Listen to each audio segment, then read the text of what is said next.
Салем Дастар, привет, друзья! Меня зовут Туяра, я из Якутии, и сейчас с семьей мы живем в Казахстане. Веду влог о наших буднях в Казахстане. Все видео дублируются на двух языках, на якутском и русском. Подписывайтесь, лайкайте и комментируйте. Недавно мы с семьей съездили на рынок, который находится в городе Алматы и называется Барахолка. Историческая справка. Тысячелетиями по территории Казахстана проходил Великий Шелковый путь.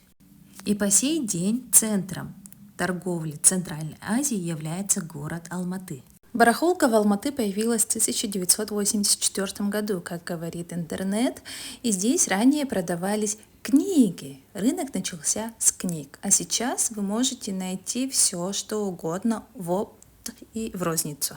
Я люблю ходить по рынкам, и в одно время, когда я жила и работала с Китаем, я часто ходила в огромные такие рынки.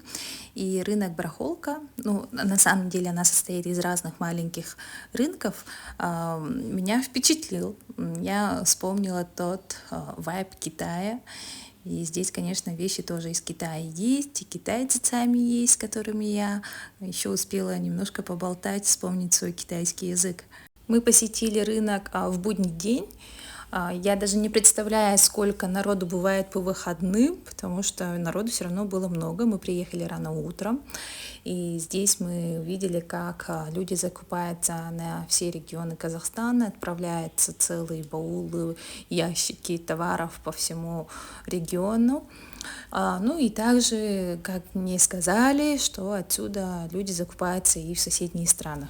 Ну, что же там по ценам? По ценам тут очень такие вкусные цены.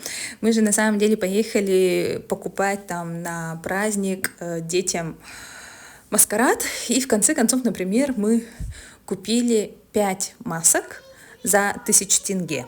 А это та же самая маска в городе стоила 2500 тенге.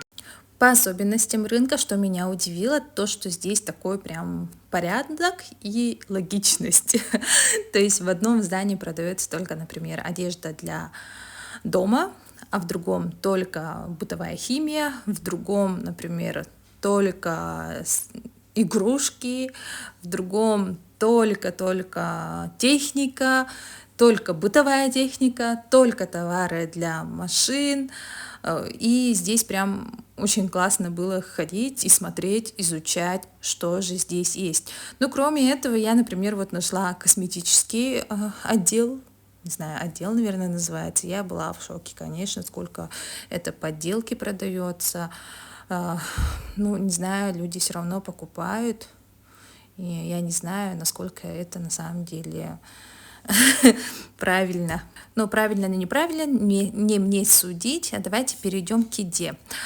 Еда в рынках — это отдельная часть. Здесь бывает все так вкусно, все так необычно, и здесь можно найти очень аутентичную еду. Например, в Китае я любила на рынках, и здесь прям очень вкусно готовили, а в алматинских рынках здесь готовят еще лучше. Какой плов, какой курдак. И в этот раз мы попробовали уйгурскую кухню. Я попробовала взять динь-динь, по-моему, называется. Очень вкусный такой лагман.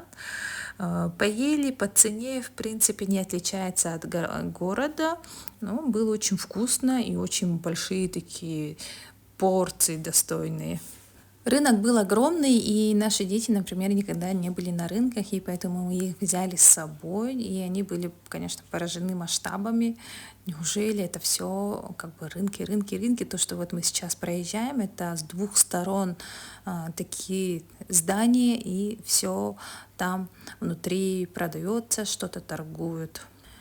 Также внутри рынка есть специальные такие, не знаю, места, где собирают все заказы для Wildberries, Озона и Каспи.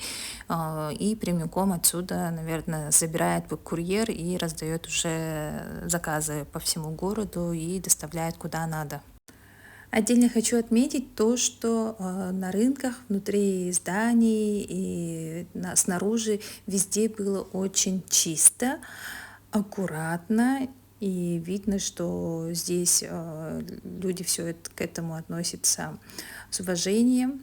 никто там не разбрасывает ничего. Если там привезли товар, быстро все это убирают, коробки, мусор, и это прям молодцы. А мы искали вот такие для Хэллоуина штучки и нашли все по очень таким доступным ценам, но нам пришлось обойти очень много зданий, прежде чем найти. Я рада, что мы успели побывать на рынках и присмотреться, и здесь уже новогодний вайб, так что лучше один раз съездить туда на полдня или на весь день и закупить, например, украшения для Нового года, все там. И вид отменный оттуда, на гору.